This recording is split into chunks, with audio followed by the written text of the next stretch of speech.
Tonight, on A Week in League, we'll be talking LPL, LCK, LEC, LCS, CLG Hype Train, Cat on a Rat, Season 2 World Champion Toyz, T1 win streak, and so much more right after the intro.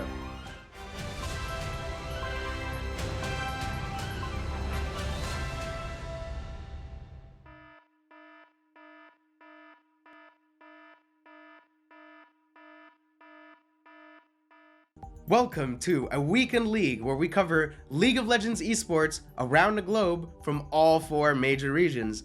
I'm your host, Slomar, and let's just get right into the news. As usual, there will be timestamps and references in the description, and while you're down there, please don't forget to hit subscribe and like. Thank you. Now, before we get into the show, there are 2 things I want to talk about first. First things first, I just want to say thank you. We got 40 subscribers, tons of feedback, likes, and comments this week. We even made it to top 10 on r/League of Legends. I would have never imagined this kind of support this quickly. Thank you. I'm also a little sick this week, so excuse my voice, but we're still gonna get a show out no matter what. It's a little less wholesome, and that's the trade bug that's been going around for the last few weeks. If you don't know or don't watch the games live, that prevents players or entire teams from trading during Champion Select. And if you know anything about pro play, is that they don't pick an order, right? They pick in priority order, so trading is kind of essential, you know? This often results in a remake where players have to pick the same runes, spells, and champion before getting into game. This remake process takes anywhere from 10 to 30 minutes. And guess what? While they're remaking, you're just sitting there waiting. This has also caused things like the in-game leaderboards, spectator UI to load incorrectly, and while that doesn't really cause any delays, it is certainly affecting the viewer experience. I gotta say, this having a 50-50 chance of whether or not you're gonna get into game because of this trade bug is getting a little annoying in my opinion. How has nobody gotten fired for this? How has Riot not addressed this? I'm not even talking about like a hotfix addressing this. I'm talking about addressing this in a tweet, on their website, something, anything. I'm just baffled that no one's talking about this. I really hope there's some kind of fix going into next week. Pro tip, watch the VODs until this is resolved.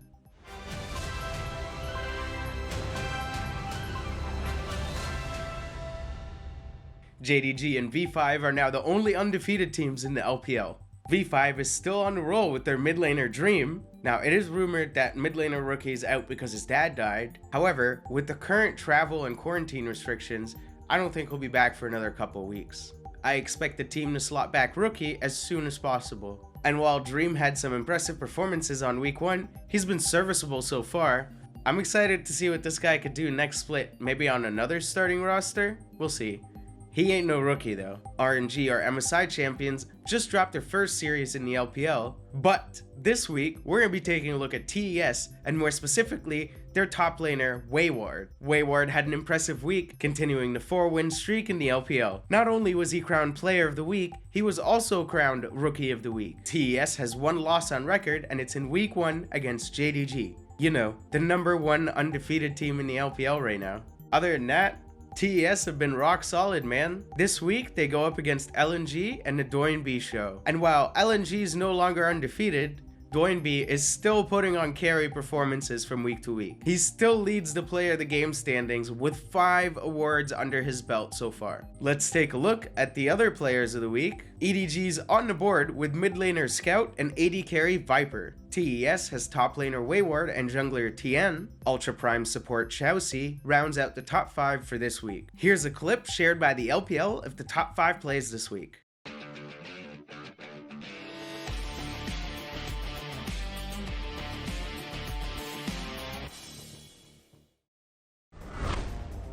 Oh no, Allah. No. Oh, wait, what? No way! Wait, no!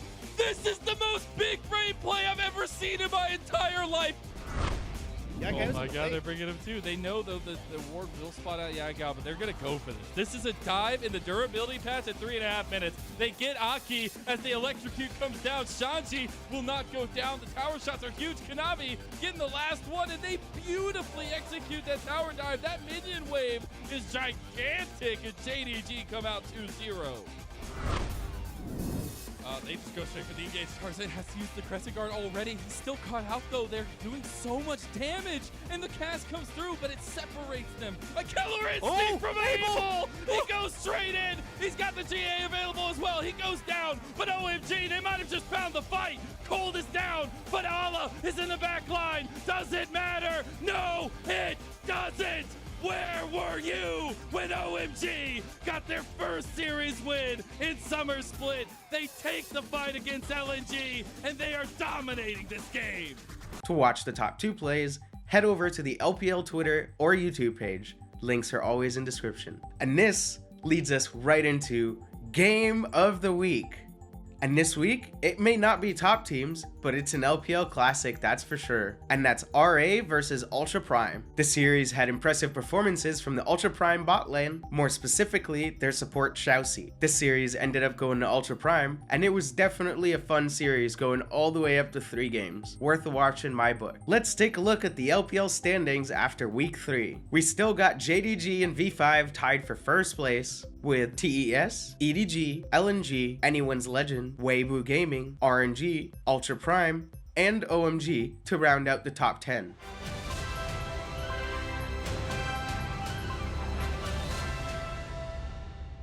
Last week, T1 might have not been technically in first place, however, they are back on top, tied in first place with DRX and Generation Gaming. The LCK had a slightly uneventful week, with most of the favored teams winning in clean 2-0 fashion. So let's just talk about the game of the week, and that is T1 versus Dom1 Kia. Faker with an impressive series, Naguri with a carry attempt on game 1. Faker and Showmaker run back the Galio and TF matchup back to back in both games.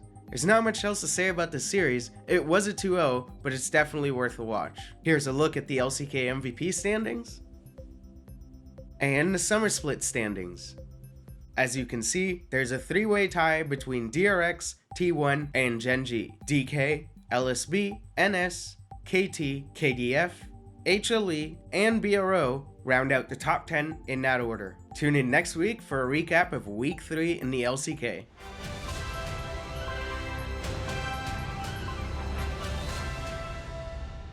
Let's start with talking about the Vitality vs Excel series, and I mean game. There was a 51-minute pause, with the teams having to wait over an hour to get back in the game. The first game was paused at the 25-minute mark, with Excel up 3,500 gold, 3 dragons, and the 4th dragon was just about to spawn. The pause happened due to an in-game visual bug that had a critical impact on the game state. During the pause, the refs attempted a chrono break, but were unsuccessful. Eventually, the game had to be remade, and that did not stop Excel from winning 2-0 this series. What a weird way for the LEC to introduce best of 3s, huh? G2 is no longer undefeated, losing their first game to BDS this weekend. This has to be one of the biggest upsets last week. And I'm not saying that just based on standings. BDS has consistently looked like one of the weakest teams this region. We'll have to see if this was a fluke, or maybe they're not bottom of the standings. I don't know. Only time can tell. And with G2 dropping a game, we now have a tie for first place between G2 and XL. Let's talk about Game of the Week. It's gonna be none other than the big upset, and that's BDS versus G2. The game is a nail-biting back and forth, and it also breaks the 100% win record for Yankos' Vi. Highly recommend you watch this game if you care about either team, or if you just want to watch a good upset. Here's a look at the LEC standings this week. As you can see, we got a 2-way tie for first place between G2 and XL, with a 4-way tie in second place between Fnatic, Astralis, Mad Lions, and Rogue. Vitality's in 7th, while Misfits, SK, and BDS are tied for 8th. Tune in next week for our coverage of the LEC.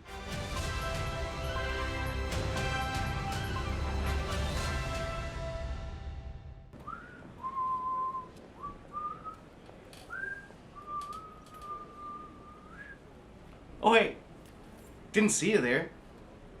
Are you lost? Are you an LCS fan? Are you looking for a new team? Boy, well, I got the team for you. All aboard! All aboard the CLG hype train!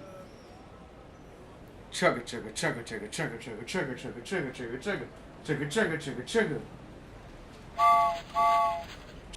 All aboard the CLG hype train.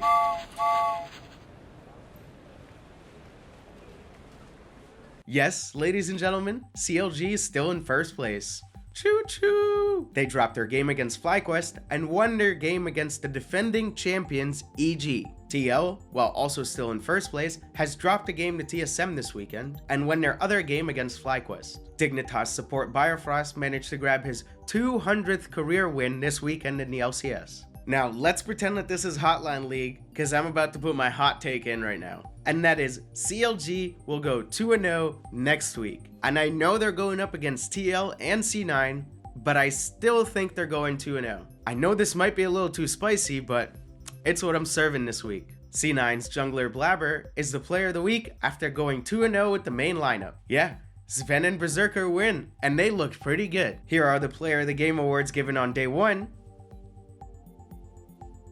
Day 2. Time for Game of the Week. And this week it was a toss-up between both upsets, and that's TL versus TSM and CLG versus EG. Since it was a little hard to pick this week, I would recommend you watch both games if you have time, but if you don't, the game of the week is going to be TSM versus Team Liquid. Maple and Spica put on a show, and it's a great sign of team synergy and good communication. We'll have to see how TSM performs in the upcoming weeks. Here's a look at the LCS standings heading into week 3. As you can see, we got a 3-way tie in first place with EG, CLG, and Team Liquid.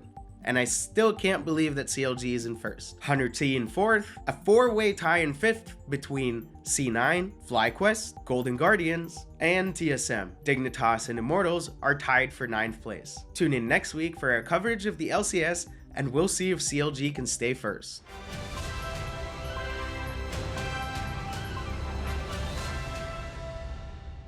This week's headline is Mr. Beast and Ninja announce a new League of Legends event with a prize pool of $150,000. Some of the details are unclear at the time of this recording, but we do have a time and place, and that's June 9th on Twitch. It seems to be marketed as a Prime Day event, so I assume they have Riot's permission in some way, shape, or form. I didn't know Riot was allowing people to host private events, but is this going to promote the new show Players, even though it's on Paramount Plus and not Amazon Prime? Is this going to be backed by Riot Games as a developer or the esport? Find out next time on Dragon Ball Z. No, but seriously, details in description. Whatever we have so far. In other news, during Jensen's first post-game interview back, he commented on his hiatus from Pro Play, and the player said, "A lot of those that have been following the LCS are a bit familiar with your journey, but can you tell us what you were doing in spring, the decisions that were made for you to come onto the squad?" I guess with the break, I kind of just tried to figure out what I wanted to do with my life, or if I still wanted to compete. And during the break, I think I realized I'm addicted to League of Legends. So I was just playing League of Legends all day long, and yeah, I mean, it feels good to be back. I mean, who isn't addicted at this point? At least he's not hard stuck like the rest of us. With this guy playing like a top 2 mid laner in the league, it feels good having him back. I'm calling it now. This is the Cloud9 Jensen redemption arc. The full interview happened after the Cloud9 versus 100 Thieves game and can be found in the description below. In other news, if you watch the dive, then you may already know what I'm talking about here, but this week, Kobe and Azale had developers Riot Foxon and Riot True XY on the show this week to discuss the durability update. If you care at all about the game design or balance aspect of League, I highly recommend that you watch or listen to this podcast. And while there's no particular way to TLDR an hour-plus conversation that they had, they did confirm that more changes are coming to iron out the kinks, as they called it. They also confirmed that they are, in general, happy with how the patch turned out. And while we don't discuss patch notes here, you can watch Freak or LS for that. We'll be keeping an eye on the durability update.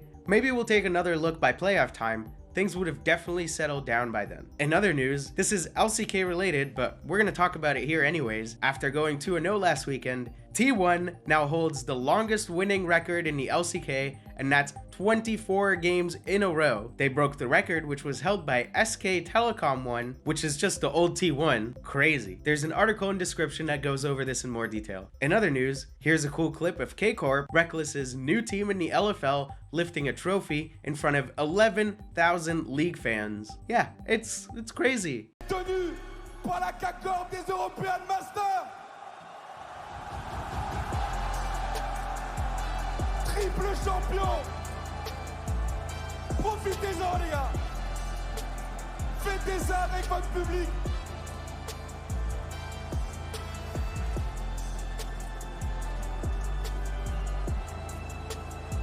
Forcément, il y a encore des choses à jouer derrière. Difficile d'exulter. Pretty cool, right? In other news, Season 2 world champion Toyz pleads guilty for drug trafficking charges. I won't go into too much details on the show, but it's sad to see where things are, especially because all I remember about this guy is the Hype Worlds moments from Season 2. As usual, you can read the article in description. In other news, while we had the trade bugs going around all regions, we've been getting quite a lot of updates by all of the broadcast teams around the world. From the LEC beta UI, to LCK with the stats to kill time for the trade bug, or my personal favorite, which is the tri-lane view or whatever they call it. And it's just one of those things that makes sense. Once you see it, you're like, how have we not done it this way the whole time? I'm not sure, but more of that, please. Another thing that happened on the LCS broadcast last weekend was the cat on the rat. Roll the clip. I think it's the perfect time to revisit some classic literature. The Cat on the Rat, written by Dr. Afromu with illustrations by our own Emily Rand. Let's begin. CLG was 3-0, but Fly came to play. The Cat on the Rat were their picks on that day. Heels and peels, speed ups and slows. Even when invisible, she goes where he goes. A Q left the brush, and the cat bopped and blocked. CLG tried to flash, but Luger still got dropped. The cat will spoon feed the rat to get fat, but sometimes in the mid game, the combo falls flat. So Afromu said to his young bot lane carry, just get to 4 items, we'll show them Tom and Jerry. And when Contract stepped up, the rat sprayed and he prayed, and the cat's final chapter kept all the danger at bay. In the final team fight, the rat flanked to the side, while the cat with the monkey made sure CLG died. And that is how Fly achieved their dream, with a cat on a rat to beat an undefeated team. I love that book. As for me, well, Flyquest, I tip my hat. But personally, I hope someone kills that cat on the rat. Just another one of those reasons to be excited about LCS broadcast to split. Good job. Our last topic for today is another Flyquest video. I gotta say, their marketing / social media teams has been killing it over the last few weeks, putting out these 50-second videos. I wish the gameplay was as good though. You can watch the video in description. And that is the end of our show for this week. Again, I just want to reiterate how thankful I am. Thank you so much for watching and subscribing. Tune in next week for a new episode of A Week in League. We'll be going over key events from around the globe from all 4 major regions. I'm your host, Slomar. Have a good night and good luck in solo queue.